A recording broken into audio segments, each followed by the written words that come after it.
Hello and welcome. This is doctor आकृति और आप हैं मेरे साथ दीक्षांत IAS के यूट्यूब चैनल पे। चलो भाई स्टार्ट करें टॉपिक। किसी डिले के बिना टॉपिक जल्दी से शुरू किया जाए। तो आज के टॉपिक में हम लोग क्या पढ़ने वाले हैं? आज हम पढ़ने वाले हैं पादप में जनन यानी कि रिप्रोडक्शन इन प्लांट्स। ठीक है, अब बात आती है कि रिप्रोडक्शन क्यों जरूरी है। ठीक है, रिप्रोडक्शन भी क्यों जरूरी है, प्रजनन क्यों जरूरी है। ठीक है, क्या होगा ताकि हमारे जाने के बाद जो क्या हो, आगे वो जेनरेशन, जो वो पीढ़ी है आगे कंटिन्यू होती चली जाए। तो यूं कहें तो हम अपनी एक कॉपी बना देते हैं ताकि हम जब चले जाएं तो वो क्या हो, वो पीढ़ी आगे क्या हो सके, कंटिन्यू होती चली जाए। तो पूरे रिप्रोडक्शन का एक यही मकसद है कि कभी भी कोई भी ह्यूमन रेस हो, प्लांट्स हो, एनिमल्स हो, कोई भी क्या हो, कोई भी धरती पर एक्सटिंक्ट ना हो जाए, विलुप्त ना हो जाए। इसीलिए हर लिविंग ऑर्गेनिज्म, हर सजीव क्या कोशिश करता है कि अपना रिप्रोडक्शन करे यानी कि प्रजनन करे, राइट, जिसके द्वारा क्या हो, वो अपने जनरेशंस को आगे बढ़ा सके।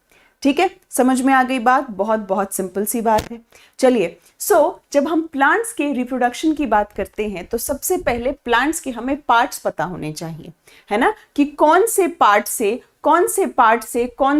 अंग से प्रजनन हो सकता है पौधों में। ठीक है, कौन से अंग से पौधों में क्या हो सकता है, प्रजनन हो सकता है। ठीक है, ओके, गुड इवनिंग एवरीवन। जो लोग लेट जुड़े हैं उनको भी गुड इवनिंग। तो पौधे के जो प्लांट्स हैं वो क्या हो सकते हैं, वो दो हो सकते हैं। पौधे के प्लांट्स कौन से हो सकते हैं? दो, vegetative and reproductive. Vegetative part को हम क्या कहते हैं? कायिक। वेजिटेटिव पार्ट यानी कि कायिक जो वाला हिस्सा होता है, और रिप्रोडक्टिव यानी कि जो जनन के लिए हिस्सा होता है उसको हम कहते हैं रिप्रोडक्टिव पार्ट। ठीक है, अब जाहिर सी बात है क्या कि पौधे प्रजनन वेजिटेटिव पार्ट से करेंगे, रिप्रोडक्टिव पार्ट से करेंगे। जाहिर सी बात है कि जो भी प्रजनन, रिप्रोडक्शन होगा वो जनन वाले हिस्से से होगा यानी कि रिप्रोडक्टिव पार्ट से होगा। अब बात आती है कि कौन से होते हैं पौधे के वो पार्ट जिसको हम वेजिटेटिव यानी कि कायिक हिस्सा कहते हैं, और हम किसको रिप्रोडक्टिव यानी कि जनन हिस्सा कहते हैं। ठीक है, तो कोई बता सकता है वेजिटेटिव पार्ट हम किसको कहते हैं? जल्दी से आंसर करिए। आप में से कोई बता सकता है कि वेजिटेटिव पार्ट हम किसको कहते हैं?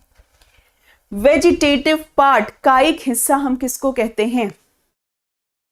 वेजिटेटिव का क्या मतलब है कि जो जनन नहीं करेगा, जो प्रजनन नहीं करेगा। रिप्रोडक्टिव पार्ट आप लोग जो भी बोल रहे हो वो सब क्या है, वो रिप्रोडक्टिव पार्ट है। वेजिटेटिव पार्ट कौन कौन सा होता है? रूट होता है यानी कि पौधे की जड़ होती है, स्टेम होता है यानी पौधे का तना होता है। ठीक है, ओके, लीव्स होते हैं यानी पौधों के क्या होते हैं, पत्ते होते हैं।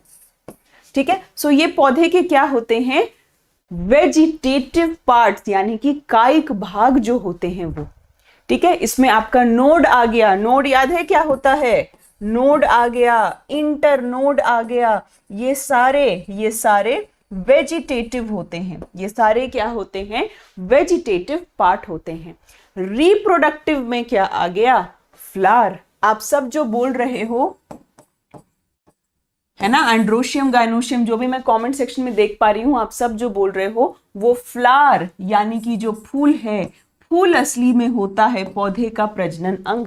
असली में ये फूल जो होता है वो होता है पौधे का प्रजनन अंग, है ना। इसके अलावा उसकी जो सीड्स होती हैं यानी उसके जो बीज होते हैं वो हो सकता है।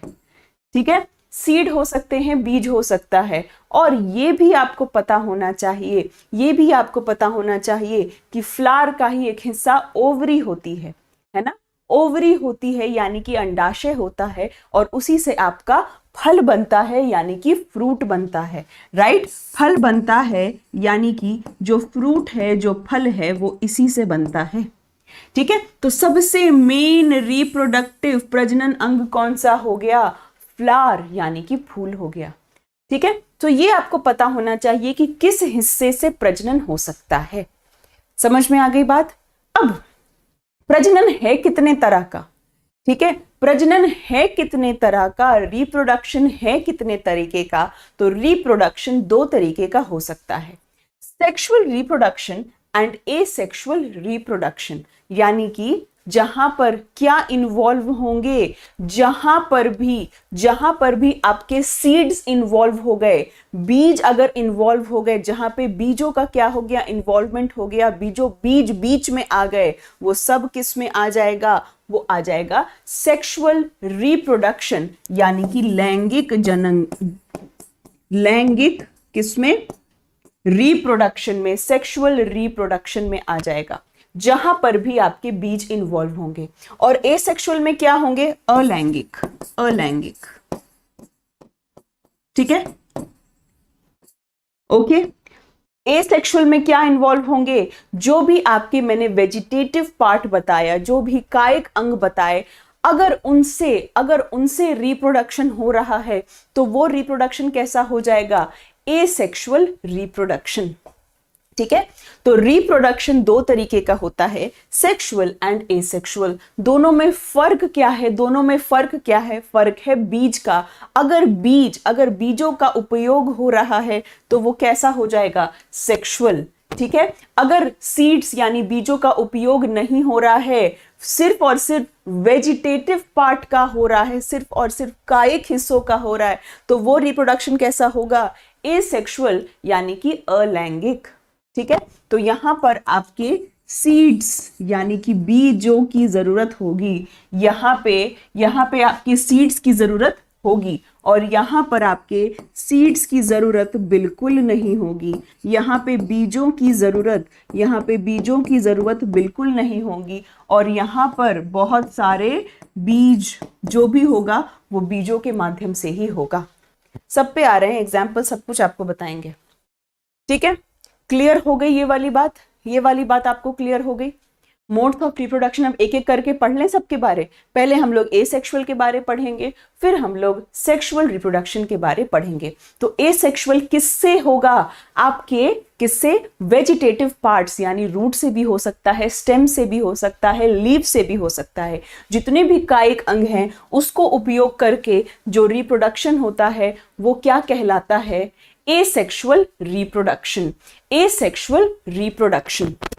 ठीक है, ओके। अब एसेक्सुअल रिप्रोडक्शन में सबसे पहले हम लोग पढ़ेंगे वेजिटेटिव प्रोपगेशन। नाम ही कह रहा है वेजिटेटिव, यानी कि पौधे के कौन से हिस्से से? पौधे के वेजिटेटिव हिस्से से, कायिक अंगों से हो रहा है।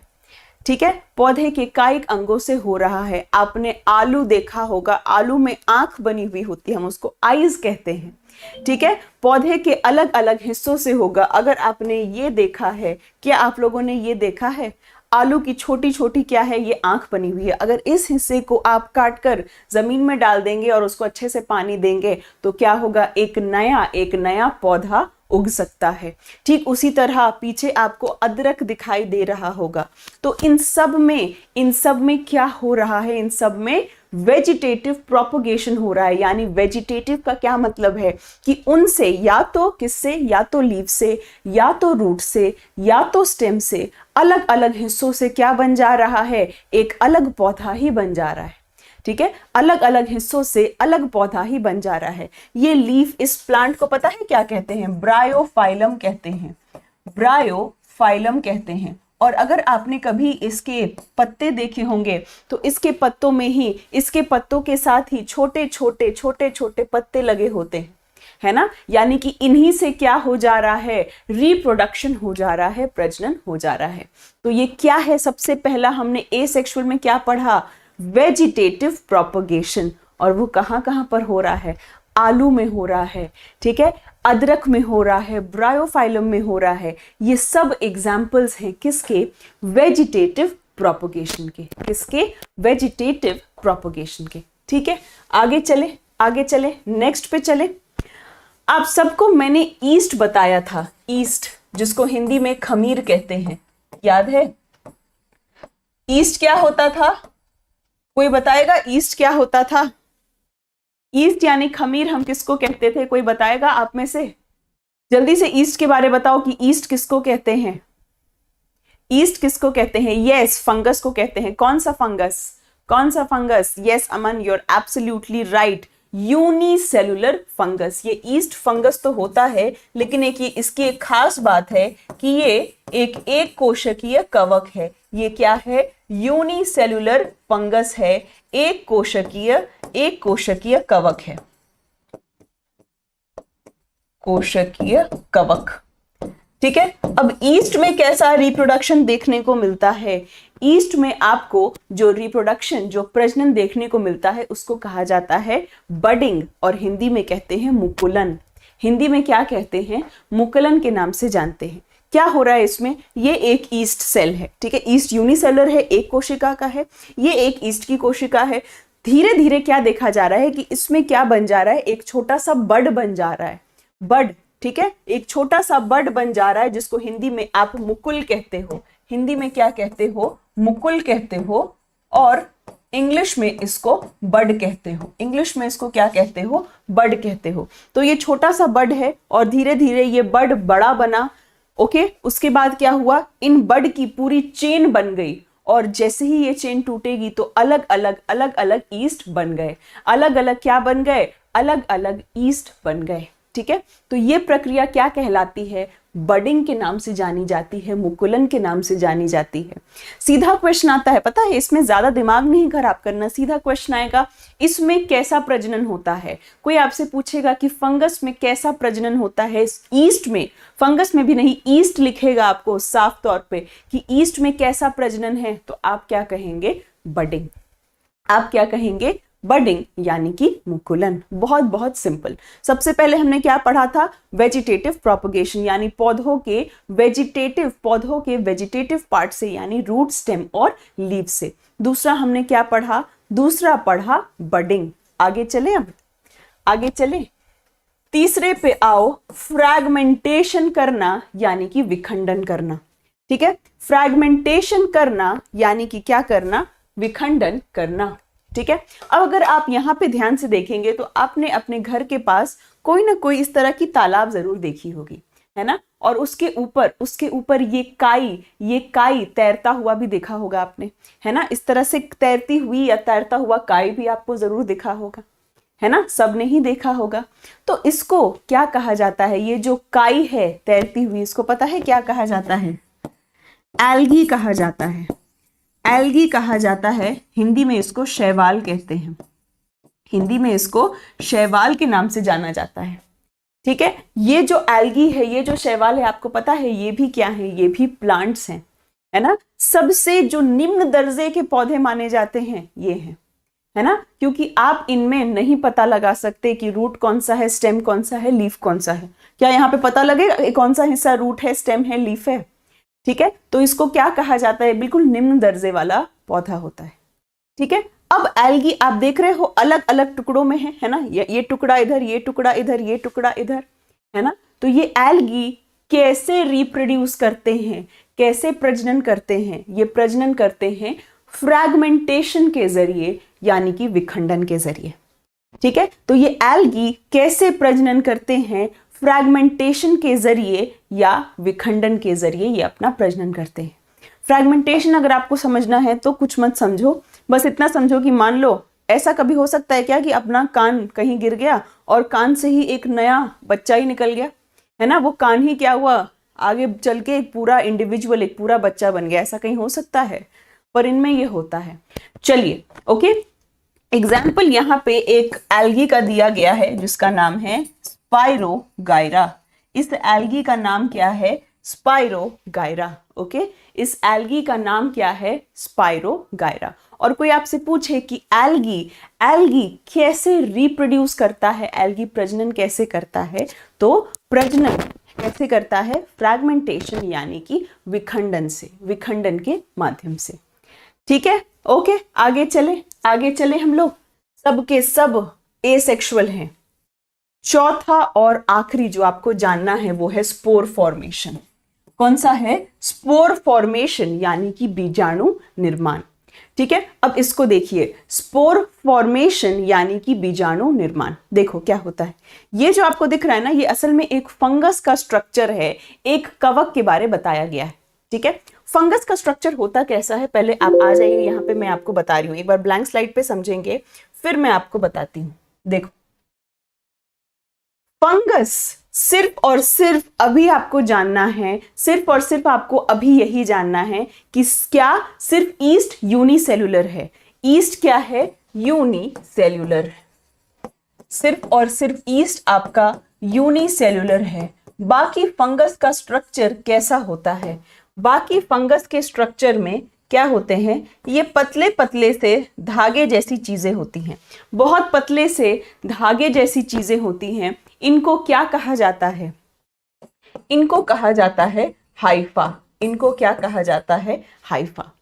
ठीक है, ओके। बहुत सारे हाइफा मिलकर माइसीलियम बनाते हैं। ठीक है, बहुत सारे हाइफा मिलकर माइसीलियम के नाम से जाने जाते हैं। अभी माइसीलियम हमें नहीं जानना, अभी हमें मेन हाइफा के बारे जानना है। अब देखो क्या होता है कि जब इस फंगस को एसेक्सुअल रिप्रोडक्शन करना है, ठीक है, एसेक्सुअल रिप्रोडक्शन करना है यानी कि अलैंगिक जनन करना है, तो इस समय क्या करता है ये? इस समय ये स्पोर बना देता है। क्या बना देता है? स्पोर बना देता है। ठीक है, इसके अंदर क्या है? बहुत सारे स्पोर हैं, तो ये वाला हिस्सा क्या कहलाता है? स्पोर कहलाता है।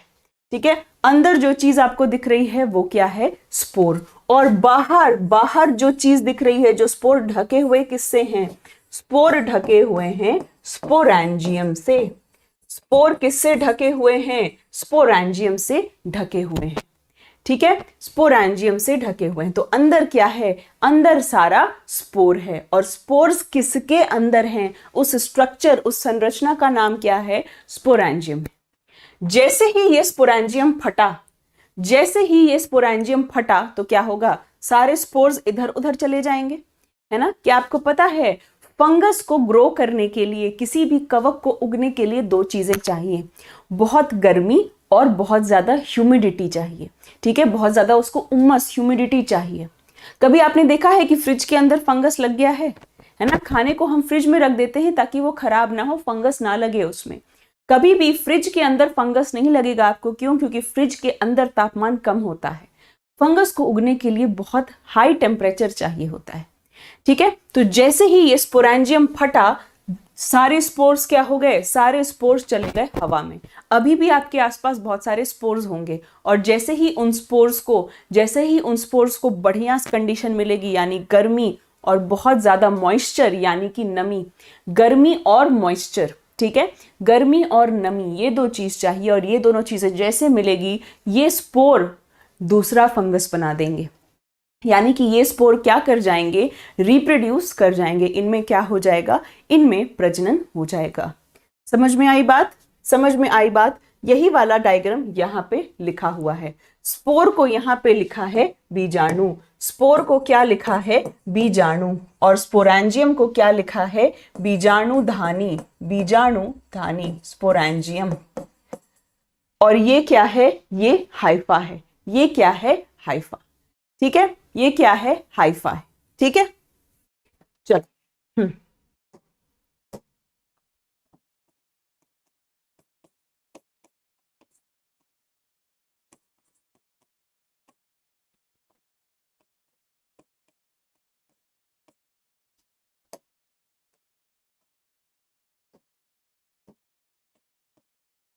समझ में आ गई बात?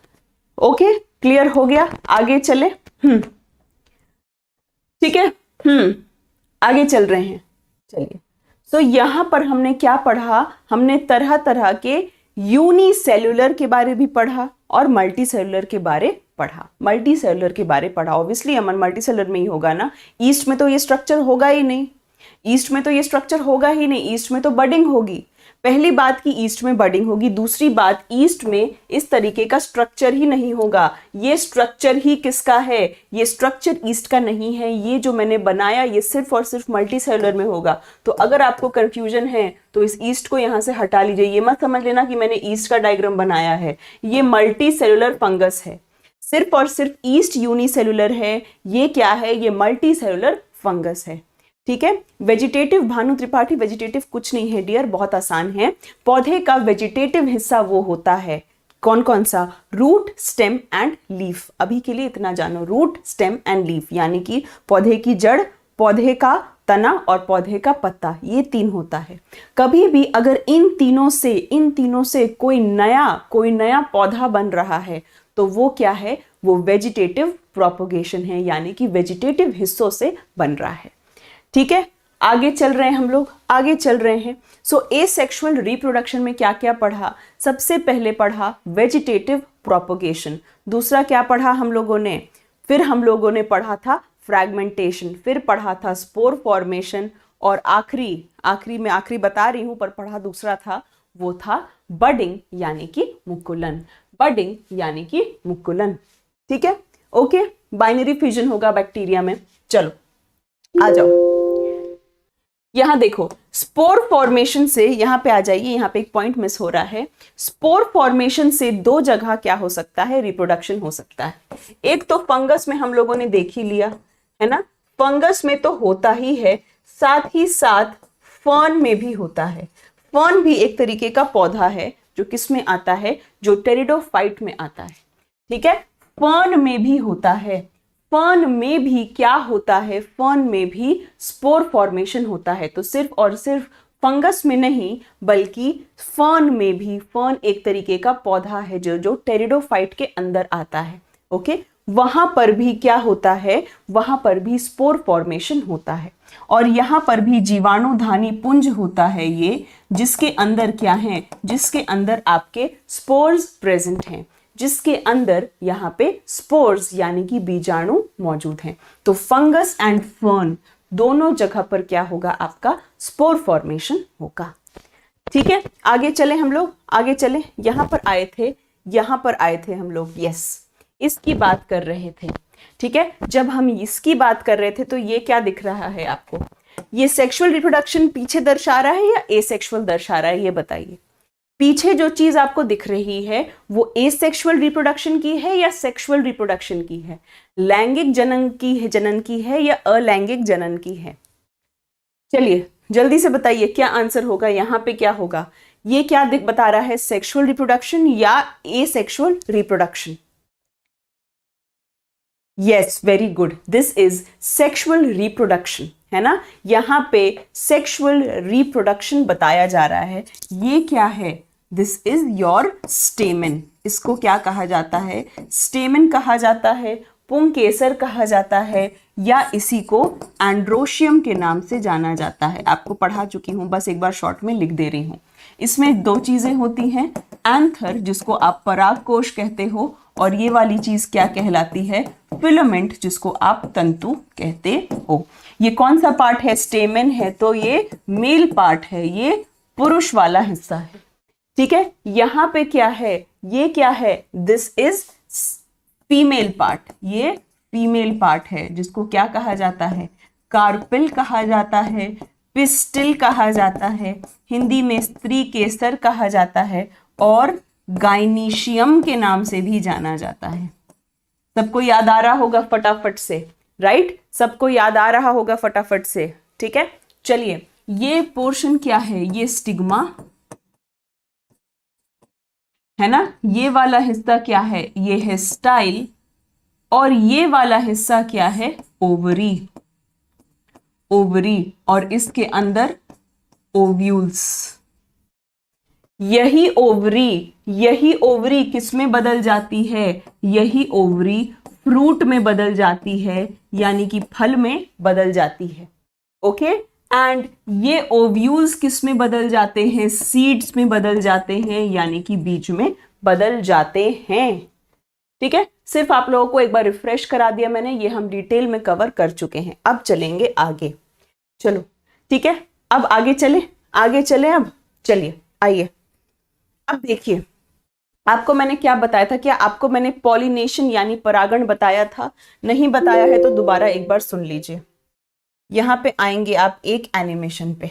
चलिए, क्या होता है परागण? पॉलिनेशन आप किसको कहते हैं? जैसे ह्यूमंस में आप रिप्रोडक्शन कहते हैं, है ना, जैसे ह्यूमंस में आप रिप्रोडक्शन प्रजनन कहते हैं, तो उसी चीज को पौधे में हम क्या कहते हैं? पॉलिनेशन कहते हैं, यानी कि परागण कहते हैं। ठीक है, जहां पे कि पराग कण पराग कोश से कहां पे जाए? वर्तिकाग्र में जाए। कहां पे जाए? वर्तिकाग्र में जाए। The transfer of pollen grains, the transfer of pollen grains from the anther to the stigma is known as pollination. उसको हम क्या नाम देते हैं? पॉलिनेशन यानी परागण का नाम देते हैं। ठीक है, अब पॉलिनेशन कितने टाइप्स का है ये सब जानने से पहले हम जानेंगे फ्लावर्स के बारे। किनके बारे जानेंगे? फूलों के बारे जानेंगे। ठीक है, सेल्फ पॉलिनेशन, क्रॉस पॉलिनेशन सब बताऊंगी, बट सबसे पहले आप पॉलिनेशन आपको याद दिला दिया मैंने, मैं आपको ये पढ़ा चुकी हूं। नहीं याद है तो लेक्चर क्या करेंगे आप? रिवाइज करेंगे। ठीक है, एमसीक्यू कल भी कराया था, जो पूछ रहे हैं कब कराओगे, कल भी कराया था और आज भी कराऊंगी। चलिए आइए, सबसे पहले हम बात करते हैं फूलों की, कि फूल दो तरीके के हो सकते हैं, बाइसेक्सुअल एंड यूनिसेक्सुअल। बाइसेक्सुअल को क्या कहेंगे? द्विलिंगी कहेंगे, एंड यूनिसेक्सुअल को क्या कहेंगे? एक लिंगीय कहेंगे। ठीक है, bi means two, bi means two यानी कि दोनों मेल एंड फीमेल, ठीक है, मेल और फीमेल रिप्रोडक्टिव पार्ट्स एक ही प्लांट के अंदर है। एक ही प्लांट के अंदर, एक ही पौधे के अंदर कौन सा है? मेल पार्ट भी है और फीमेल पार्ट भी है। ठीक है, मेल पार्ट यानी कि स्टेमन भी है और कार्पेल या पिस्टल दोनों ही एक ही फूल के अंदर है, तो वैसे फूल क्या कहलाते हैं? बाइसेक्सुअल यानी द्विलिंगीय, यानी बाइसेक्सुअल तो bi means two, bi means two. यहां पे आइए, बाइसेक्सुअल बाई मीन्स टू यानी कि दोनों क्या हैं? किसी एक सिंगल फूल में है। यूनिसेक्सुअल का क्या मतलब है? यूनिसेक्सुअल का क्या मतलब है? यूनि मीन्स वन, कि या तो मेल पार्ट होगा उस फूल में या तो फीमेल पार्ट होगी। ठीक है, उस फूल के अंदर या तो मेल पार्ट होगा या क्या होगा? या फीमेल पार्ट होगा। ठीक है, बाइसेक्सुअल में क्या है? मेल और फीमेल दोनों एक ही फूल के अंदर मौजूद है। जो गुड़हल का फूल होता है, ठीक है, बहुत अच्छा एग्जाम्पल है। अगर आप इस फूल को देखेंगे तो आप खुद पता लगा सकते हैं, हाँ, कि यहाँ पे देखो स्टेमन भी है, यहाँ पर पिस्टल भी है। ठीक है, आप बहुत आसानी से पता लगा सकते हैं अगर आप गुड़हल का फूल देखेंगे तो। ठीक उसी तरह से सरसों का फूल, तो ये दोनों क्या हैं? ये दोनों बाइसेक्सुअल हैं, यानी द्विलिंगीय है, यानी एक ही फूल के अंदर, बाई मीन्स टू, तो मेल और फीमेल एक ही फूल के अंदर मौजूद है। ठीक है, आगे चलें। यूनिसेक्सुअल, यूनिसेक्सुअल पपीते का फूल, यूनि मीन्स वन, यानी कि या तो मेल होगा या तो फीमेल होगा। तो यूनि का मतलब क्या होता है? यूनि का मतलब होता है वन, जैसे कि पपीते का फूल, मकई का फूल, ये सब एग्जाम्पल किसके हैं? यूनिसेक्सुअल फ्लावर्स के एग्जाम्पल हैं। ठीक है, किसके एग्जाम्पल हैं? यूनिसेक्सुअल फ्लावर्स के एग्जाम्पल्स हैं। ठीक है, बाइसेक्सुअल समझ गए, यूनिसेक्सुअल समझ गए। अब हम आएंगे पॉलिनेशन पे, यानी कि परागण पे। अब हम बात करेंगे किसकी? पॉलिनेशन की, यानी कि परागण की। ठीक है, पॉलिनेशन दो तरीके का हो सकता है। ठीक है, पॉलिनेशन यानी कि परागण दो तरीके का हो सकता है। सेल्फ पॉलिनेशन यानी कि स्वपरागण, और दूसरा क्या है? क्रॉस पॉलिनेशन यानी परपरागण। अब मुझे एक बात बताइए, अगर एक कोई फूल बाइसेक्सुअल है, ठीक है, मान लीजिए कोई फूल बाइसेक्सुअल है, तो क्या उसके लिए सेल्फ पॉलिनेशन करना इजी होगा या नहीं? अगर कोई फूल क्या है? बाइसेक्सुअल है, यानी कि एक ही फूल के अंदर मेल और फीमेल दोनों हैं, तो उसको क्या सेल्फ पॉलिनेशन करना नाम ही बता रहा है? सेल्फ पॉलिनेशन यानी स्वपरागण। अगर अभी आप एनिमेशन देखेंगे तो आपको बिल्कुल समझ में आ जाएगा। एक ही फूल के अंदर मेल पार्ट भी है, फीमेल पार्ट भी है ना? तो एक ही फूल के अंदर अगर पॉलिनेशन हो रहा है, परागण हो रहा है, तो ये क्या है? This is known as self pollination या स्व परागण। आपको बहुत आसानी से दिख रहा है। कि एक ही फूल के अंदर, फूल एक ही है, उसी फूल के अंदर ये मेल पार्ट है, ये फीमेल पार्ट है, तो ये क्या कहलाता है? सेल्फ पॉलिनेशन या स्वपरागण। ठीक है, आगे चले, क्रॉस पॉलिनेशन पे चले, क्रॉस पॉलिनेशन पे चले। अब यहां पे पौधा एक ही है, ठीक है, क्रॉस पॉलिनेशन में ये फूल अलग अलग हैं, ये दो अलग अलग फूल हैं, लेकिन पौधा एक ही है, एक ही पौधे में हो रहा है, पौधा अलग अलग वैरायटी का नहीं है, ठीक है, कि एक आम का पेड़ और एक नींबू का, ठीक है, आपको एग्जाम्पल दे रही हूं, ये एक ही पौधे का है, पौधा एक है लेकिन फूल अलग हैं, है ना, तो एक से दूसरे में, पौधा एक है पर फूल अलग हैं, तो ये क्या कहलाता है? क्रॉस पॉलिनेशन या पर परागण। पौधा सेम है, फूल अलग हैं, ठीक है, so this is known as cross pollination या पर परागण।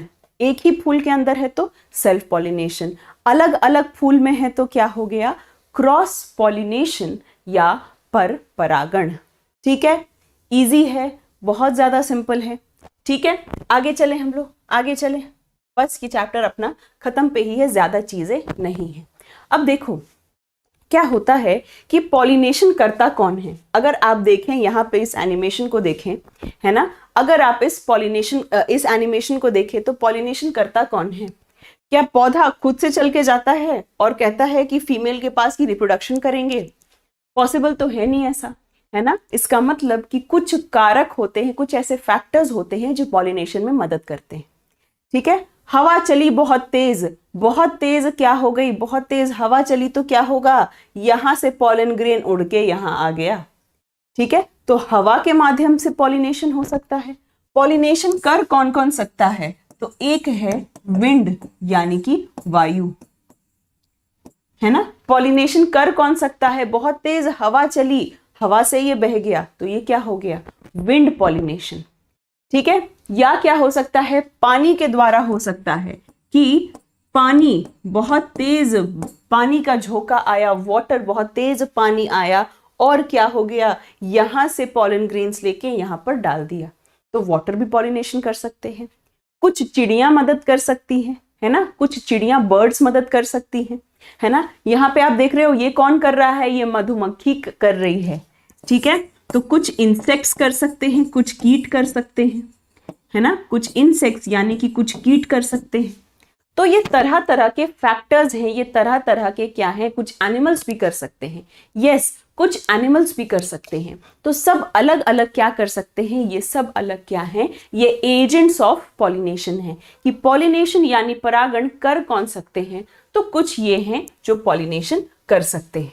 ठीक है, चलिए अब यहां पर आपको दिखाया जा रहा है, ये है सहजन की बीज, सहजन का सीड, सहजन की बीज ये है। ओके, सो ये क्या है? सहजन का बीज। इसमें क्या आपको इसके विंग्स दिखाई दे रहे हैं? दूसरे कलर से मार्क करती हूं जिससे आपको दिखाई दे। क्या आपको इसके विंग्स दिखाई दे रहे हैं? ये है ना, ये आपको विंग्स इसके दिखाई दे रहे होंगे। तो ये सब क्या होता है? ये सब विंड पॉलिनेशन, ये सब इनमें क्या होता है? विंड पॉलिनेशन हो जाता है। इन सब में विंड पॉलिनेशन हो जाता है।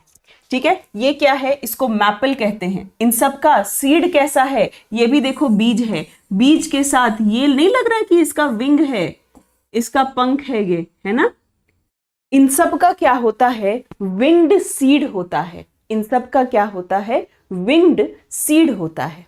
ठीक है, तो ये भी आराम से क्या होते हैं? ये भी आराम से इनका सीड डिस्पर्सल होता है। ये क्या कहलाता है? रुक जाओ, समझो बात को। ये कहलाता है सीड डिस्पर्सल। सीड डिस्पर्सल का क्या मतलब है?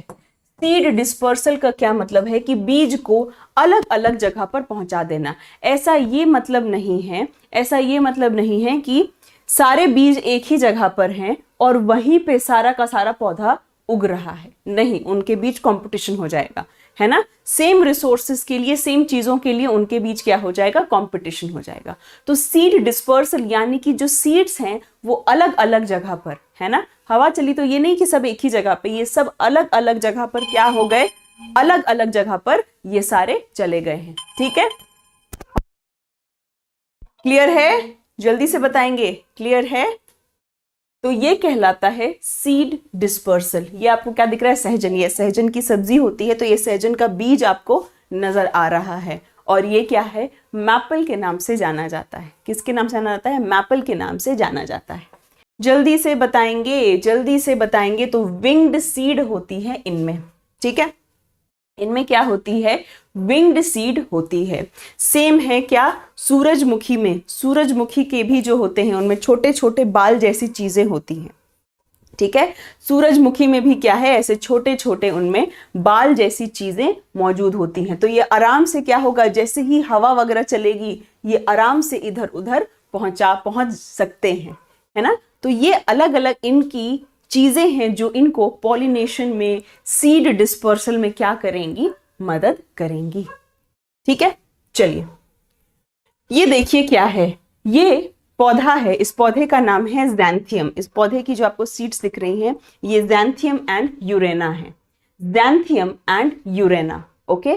तो ज़ैंथियम एंड यूरेना जो है, ये क्या होता है कि कभी कभी इसकी सीड्स देख रहे हो कैसी नुकीली है, कैसी नुकीली है इसकी सीड्स। अब क्या होता है कि इसकी नुकीली सीड्स जो होती हैं, ये बीज हैं, किसी जानवर के शरीर में चिपक जाती हैं। देख रहे हो, एक जानवर है, इसके फर में, इसके शरीर में ये वाली बीज चिपक गई है। तो ज़ैंथियम एंड यूरेना, ज़ैंथियम एंड यूरेना जो है, ये कैसे, इनके सीड्स कैसे इधर उधर जाते हैं? एनिमल्स की मदद से, ठीक है? तो ज़ैंथियम एंड यूरेना एनिमल्स की मदद से, पशुओं की मदद से, उनके जो बीज हैं, उनके बीज का क्या होता है? डिस्पर्सल हो जाता है, डिस्पर्सल हो जाता है, ठीक है? ज़ैंथियम एंड यूरेना, ये दो प्लांट्स हैं। इनके सीड्स कैसे होते हैं? इनके सीड्स पॉइंटेड होते हैं इस तरीके से, ये फंस जाते हैं इस जानवर के शरीर के अंदर, ठीक है? क्लियर है? सब नोट कर लेना, ज़ैंथम एंड यूरेना एनिमल्स इसको क्या करते हैं? इनके सीड्स को अलग अलग जगहों पर पहुंचाते हैं। कुछ क्या होते हैं, जैसे कि कैस्टर, अरंडी जिसको कहते हैं, बैल्सम, इन सब का क्या होता है? इन सब का सीड डिस्पर्सल कैसे होता है? इन सब का सीड फट जाता है। इन सब के बीज क्या होते हैं? इन सब के बीज फट जाते हैं। देख रहे हो, बीज फटने से क्या होता है? बीज फटने से, यस, बीज ऐसे फटे और सारी चीज क्या हुई? डिस्पर्स हो गई इधर उधर, ठीक है? सारी चीज क्या हो गई? इधर उधर डिस्पर्स हो गई, इधर उधर फैल गई, ठीक है? सो ये क्या है? Castor and balsam. इससे क्या होता है? ये जो बीज होती है, ये फट जाती है, ठीक है? ओके, बीजों का फटना। क्लियर है? डन है? अब हम करेंगे इसके क्वेश्चंस, अब हम करेंगे इसके कुछ क्वेश्चंस, इसके कुछ सवाल करेंगे। सब रेडी हैं क्वेश्चंस के लिए? जल्दी से बताओ, सब रेडी हो क्वेश्चंस के लिए? क्वेश्चंस करने वाले हैं, जल्दी जल्दी बताइए। क्वेश्चंस करेंगे अभी। कॉपी और पेन रेडी रखें, हम लोग क्वेश्चंस अभी स्टार्ट करने वाले हैं। चलिए, सो ये अलग अलग तरीके थे किसके? सीड डिस्पर्सल के, कोई जानवर के शरीर से, जैसे कि ज़ैंथियम। अच्छा, पानी से आपको पता है क्या होता है? कोकोनट का बीज, कोकोनट का बीज पानी के माध्यम से, पानी से एक सेकेंड, पानी से कौन जाता है? कोकोनट यानी कि नारियल, कोकोनट यानी कि नारियल। तो ये तरह तरह के एजेंट्स हैं जो तरह तरह की चीजें क्या करते हैं? तरह तरह के सीड्स को इधर उधर डिस्पर्स करते हैं, यानी फैलाते हैं, ठीक? चलिए स्टार्ट कर रहे हैं क्वेश्चन। क्वेश्चन नंबर 1 ये आपके स्क्रीन के ऊपर है और ये आप देख रहे हैं साफ क्या है? साफ आपके एनसीईआरटी का क्वेश्चन है। चलिए आंसर करिए। यस अमन, अभी क्वेश्चन में है वो, फिर मैं एक्सप्लेन करती हूँ। कॉलम ए और कॉलम बी का आपको मिलान करना है। इसमें आप देख रहे हो एक मुझे कुछ एक्स्ट्रा लग रहा है, 1 2 3 4 5, 1 2 3 4 5 6 है। चलिए जल्दी से बताइए, इसको मिलान करके मुझे इसका आंसर दीजिए। कली यानी कि मुकुल किसमें बनती है? आंख किसमें बनती है? खंडन किसमें है? पंख, बीजाणु, सब अलग अलग हैं।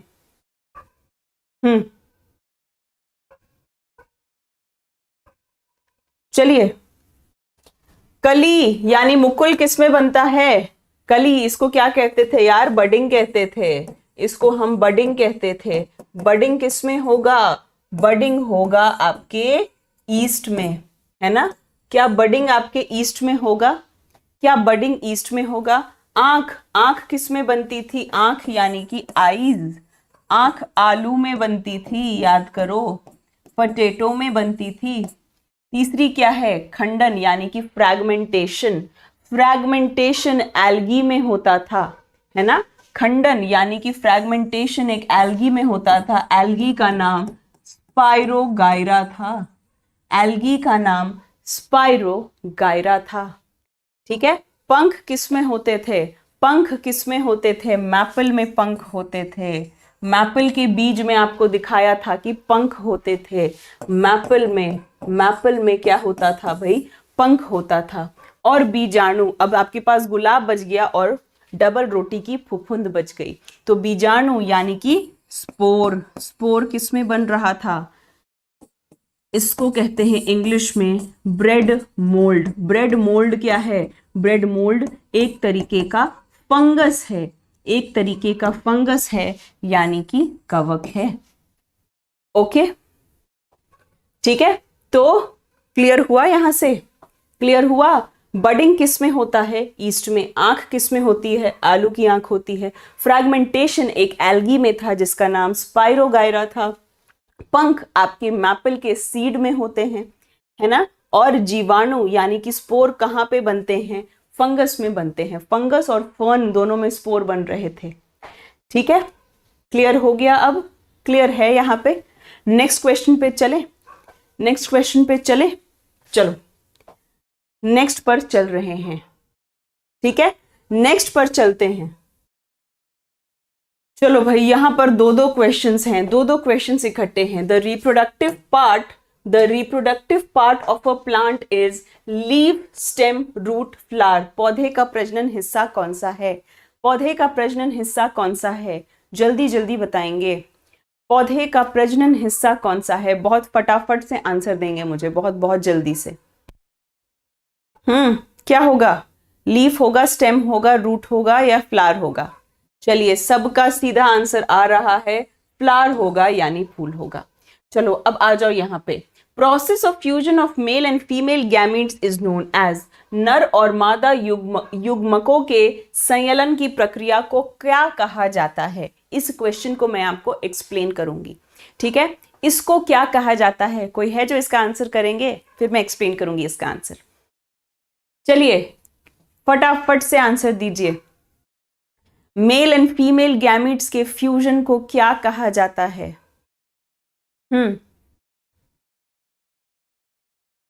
Yes Akash Kumar, you are absolutely right. It is known as fertilisation यानी कि निषेचन। मेल और फीमेल गैमीट्स का मिलना फर्टिलाइजेशन यानी निषेचन कहलाता है। ध्यान से सुनेंगे एक बार कि हम गैमीट्स किसको कहते हैं। प्रजनन कोशिका को गैमीट कहा जाता है। ठीक है, गैमीट किसको कहा जाता है? प्रजनन कोशिका को गैमीट के नाम से जाना जाता है। ठीक है, मेल गैमीट अलग होता है, फीमेल गैमीट अलग होता है। ठीक है, पुरुष की प्रजनन कोशिका दूसरी है, महिला की प्रजनन कोशिका दूसरी है। ह्यूमंस की अगर हम बात करें, अगर हम मानवों की बात करें, तो हमारे में मेल कौन सा होता है? मेल होता है स्पर्म और फीमेल होता है ओवम, है ना? अगर हम ह्यूमंस की बात करें तो हमारे में वो शुक्राणु होता है और मतलब हमारे मेल्स जो ह्यूमंस हैं, जो मानव है, उसमें क्या होता है? शुक्राणु। और फीमेल्स में क्या होता है? डिंब होता है ना? डिंब होता है। इन दोनों का मिलना क्या कहलाता है? फर्टिलाइजेशन कहलाता है। जब भी स्पर्म एंड ओवम मिलते हैं तो उनका मिलना क्या कहलाता है? फर्टिलाइजेशन कहलाता है, यानी निषेचन कहलाता है। जब भी फर्टिलाइजेशन होगा तो फर्टिलाइजेशन से क्या बनता है? फर्टिलाइजेशन से बनता है जाइगोट। फर्टिलाइजेशन से क्या बनता है? जाइगोट बनता है। जाइगोट को क्या कहते हैं? ठीक है, फर्टिलाइजेशन से आपका जाइगोट बनता है और यही जाइगोट आगे चल के एम्ब्रियो बना देता है। इस एम्ब्रियो को भ्रूण कहा जाता है। इस एम्ब्रियो को क्या कहा जाता है? भ्रूण कहा जाता है। ठीक है, तो mail and female gametes, gamete शब्द का मतलब है प्रजनन कोशिका, दोनों का मिलना फर्टिलाइजेशन यानी कि निषेचन कहलाता है। अब ये हमारे में हो, चाहे प्लांट्स में हो, इसको कहेंगे तो फर्टिलाइजेशन ही, इसको कहेंगे तो क्या? फर्टिलाइजेशन ही। ठीक है, ओके, तो इसका आंसर क्या होगा? आंसर होगा फर्टिलाइजेशन, क्योंकि फ्यूजन दे दिया, फ्यूजन ऑफ गैमीट्स, दोनों का मिलना, फ्यूजन ऑफ गैमीट्स। पॉलिनेशन बहुत लोगों को कंफ्यूजन था पॉलिनेशन में। ठीक है, पॉलिनेशन में बहुत लोगों को क्या था? कंफ्यूजन था। तो पॉलिनेशन में सिर्फ पॉलन ग्रेन्स ट्रांसफर हो रहे हैं, पॉलिनेशन में सिर्फ क्या हो रहे हैं? ट्रांसफर हो रहे हैं पॉलन ग्रेन्स। एंथर से स्टिग्मा यानी कि पराग कोश से वर्तिकाग्र में सिर्फ और सिर्फ उनका ट्रांसफर हो रहा है। ठीक है, वो फ्यूजन नहीं है, क्योंकि यहाँ पे शब्द फ्यूजन इस्तेमाल कर दिया, इसीलिए आप पॉलिनेशन नहीं लिखेंगे, आप फर्टिलाइजेशन लिखेंगे। ओके, आप क्या लिखेंगे? फर्टिलाइजेशन लिखेंगे। ओके, आगे चले, नेक्स्ट क्वेश्चन पे चले। तो इसका आंसर क्या होगा? फर्टिलाइजेशन यानी कि निषेचन। चलिए आंसर दीजिए। Mature ovary forms seed, स्टेमन, pistol, fruit. Ovary से क्या बनता है? कोई दिक्कत तो नहीं भाई, ओवरी से फ्रूट बन जाएगा, है ना? ओवरी से फ्रूट बन जाएगा। 3 कौन कह रहा है? पिस्टल कौन कह रहा है? अरे ओवरी से फ्रूट बनता है, आपको बताया है मैंने। मैच्योर ओवरी क्या है? पिस्टल नहीं है। ओवरी से फ्रूट बनता है, ओव्यूल से सीड बनता है। ओवरी हमेशा फ्रूट में बदल जाती है। जिन बच्चों को कंफ्यूजन है दोबारा देखिए, डायग्राम बता चुकी हूं, जिनको कंफ्यूजन है वो ये डायग्राम दोबारा देख लें। यही हिस्सा ओवरी कहलाता है और यही ओवरी फ्रूट बना देती है, फल बना देती है। इसके अंदर ओव्यूल मौजूद होते हैं, इसके अंदर ओव्यूल मौजूद होते हैं और ये ओव्यूल सीड बना देते हैं, यानी कि बीज बना देते हैं। ठीक है, तो जिनको डाउट था वो अपना डाउट क्लियर करें। बहुत सारे बच्चों को डाउट था। मैच्योर ओवरी, ओवरी क्या बनाती है? ओवरी हमेशा फ्रूट बनाती है। जो तो आप फल खा रहे हो, ये इस पौधे का, ये इस प्लांट का क्या है? अंडाशय है। ओके, अंडाशय, इसलिए ना स्टेमन होगा, ना सीड होगा, ना पिस्टल होगा। बहुत लोग मजे में पिस्टल आंसर कर रहे थे। ओवरी देखे कि फीमेल पार्ट तो पिस्टल है। अरे ओवरी क्या बनाती है? Forms the. ठीक है, ओके, चलिए कंफ्यूजन नहीं है, बहुत बढ़िया। नेक्स्ट क्वेश्चन पे चलते हैं। Spore producing organism is and Bryophyllum can reproduce by. Spore producing organism क्या है? रोज, ब्रेड मोल्ड, पोटैटो या जिंजर? जल्दी बताएंगे कौन सा है स्पोर प्रोड्यूसिंग ऑर्गेनिज्म? स्पोर कौन बनाता है, यानी बीजाणु कौन बनाता है? कोई दिक्कत तो नहीं। ब्रेड मोल्ड यानी कि फंगस, 2 ही जगह स्पोर बन रहा है, ब्रेड मोल्ड में यानी फंगस में और फर्न में। चलो आंसर तो यहाँ पे क्या होगा? Bread mould. ब्रेड मोल्ड क्या है? एक फंगस है, एक क्या है? कवक है। चलो ब्रायोफाइलम, ब्रायोफाइलम कैसे रिप्रोड्यूस करता है, कैसे प्रजनन करता है? स्टेम से, लीव से, रूट से या फ्लावर से? जल्दी जल्दी बताइए, कैसे रिप्रोड्यूस करता है? चलो भाई जल्दी जल्दी बताओ, फटाफट से आंसर करो। ब्रायोफाइलम कैसे करता है? लीव से करता है, पत्तियों से करता है। कोई डाउट ही नहीं है इसमें, तो डायरेक्ट क्वेश्चन है। पढ़ाया हुआ आपको जो क्वेश्चन है वो डायरेक्ट क्वेश्चन है। चलिए आई थिंक ये आपका लास्ट क्वेश्चन है आज का ये लास्ट क्वेश्चन है। जल्दी से इसका मिलान करिए और छुट्टी करिए। चलिए, रंध्र यानी कि स्टोमेटा, रंध्र यानी कि स्टोमेटा, जाइलम, रूट हेयर और साथ में है फ्लोएम। मैं इंग्लिश में भी लिख दे रही हूं। जल का अवशोषण यानी कि वाटर एब्जॉर्प्शन, वाटर एब्जॉर्प्शन। वाष्पोत्सर्जन यानी ट्रांसपिरेशन। भोजन का परिवहन, फूड ट्रांसपोर्ट, फूड ट्रांसपोर्ट। जल का परिवहन, वाटर ट्रांसपोर्ट। और लास्ट क्या है, कार्बोहाइड्रेट, कार्बोहाइड्रेट का सिंथेसिस या कार्बोहाइड्रेट का प्रोडक्शन। क्या होगा भाई, क्या होगा? स्टोमेटा से क्या होता है? ए का 1 कौन लिख रहा है? आभास श्रीवास्तव। सी का 1, रूट हेयर, डी का 3। स्टोमेटा से क्या होगा? स्टोमेटा से क्या ट्रांसपिरेशन होगा? सहमत हो मेरी बात से? क्या स्टोमेटा से ट्रांसपिरेशन होगा? होगा कि नहीं होगा? बिल्कुल होगा। जाइलम, क्या जाइलम पानी पहुंचाने का काम करता है? राइट, क्या जाइलम पानी पहुंचाने का काम करता है? एक सेकेंड, यस, तो जाइलम आपके पानी पहुंचाने का काम करेगा। ठीक है। रूट हेयर सरफेस एरिया बढ़ाता था ताकि वाटर एब्जॉर्प्शन हो जाए। और फ्लोएम क्या करता था? फ्लोएम पानी का परिवहन करता था, फ्लोएम क्या करता था? फूड ट्रांसपोर्ट करता था, यानी भोजन का परिवहन करता था। ठीक है, तो ए का क्या हो गया?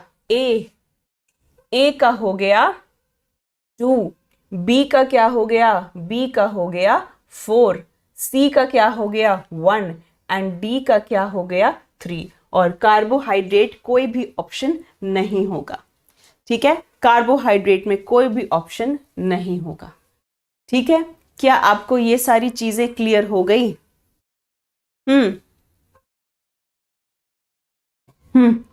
जल्दी से बताइए, फटाफट से बताइए। डन हो गया? डन हो गया? चलिए, बहुत बहुत बढ़िया। तो आज के साथ, इस प्रश्न के साथ आज की क्लास यहीं पर खत्म होती है। ठीक है, तो कल सेम टाइम सेम प्लेस, तब तक लाइक करते रहिए, शेयर करते रहिए, सब्सक्राइब करते रहिए और कल फिर मिलते हैं। Thank you so much, bye bye, good night.